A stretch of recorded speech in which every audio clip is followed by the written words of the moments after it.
Hi, everyone. Welcome to SPED 225X, Teaching Exceptional Children. I'm so glad you're here. This will be a two-part video, and you're watching part one right now. My name is Belkis Choisel Praslin. You can see it spelled phonetically on the screen. I will be your instructor for this course. Most people call me by my first name, Belkis, and you are more than welcome to do the same.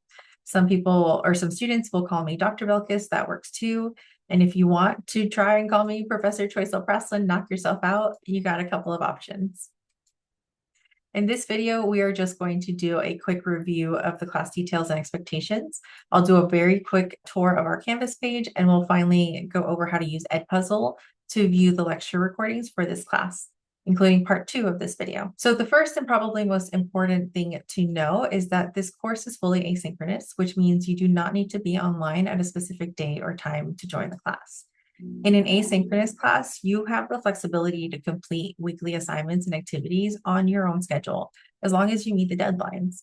Even with that flexibility, regular engagement, timely submissions, and staying on track are still expected.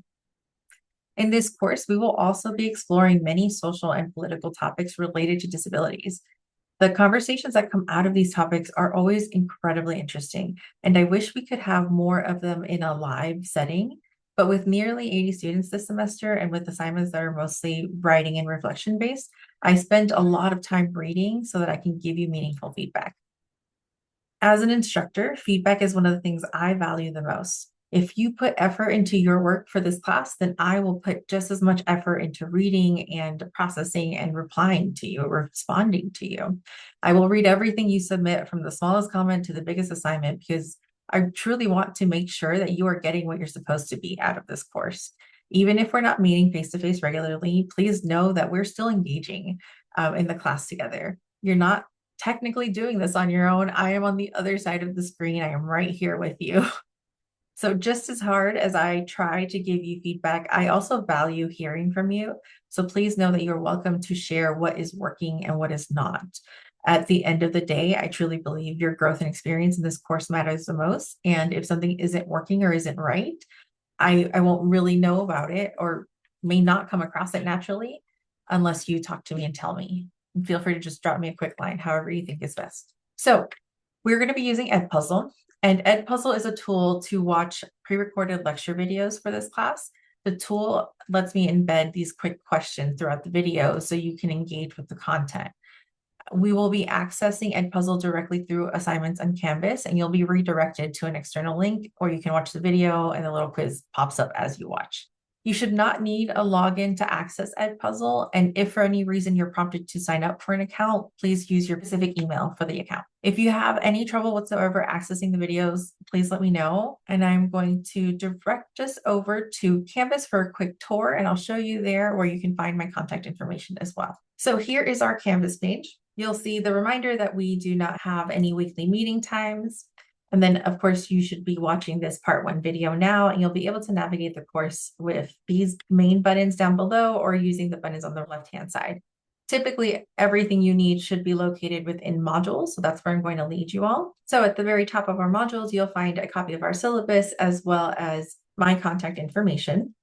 And here you'll find my information for email, text message, and one-on-one meetings that we can do through Zoom. Included with this is a typical response time for each of these methods. So for email, I say generally if it's not an emergency, you can wait about a day or two. That's a really great place to email or to contact me. If you have an immediate need, please feel free to text me. That is the easiest and fastest way to get a hold of me.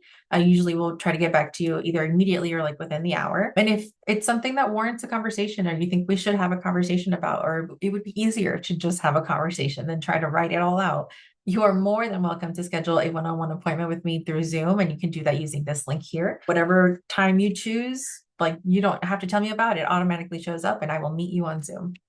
So back to modules. If you scroll down a bit, you'll see a module for each week of the class, and there are 15 weeks in this course.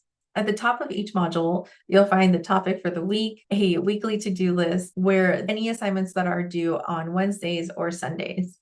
If you click on the weekly to-do list, You will see a to-do list with links included. Here, I also put in copies of the slides and transcript notes for each video that I share with you. You can also navigate to any assignments that are due within your to-do list. Down below, we have weekly practice materials. Every week, I will link additional materials and resources related to that week's topic, and you can access them here. So from either the modules page or the weekly to-do list page, you can access the Edpuzzle videos. Click here to get to our first Edpuzzle video, which is the second half of this syllabus review video. Now, keep in mind that mine will look a little bit different than yours since I am on the teacher side of things, but it will generally look like this. Now, if you're ready for part 2, go to week 1 modules and watch the course and syllabus review part 2 video.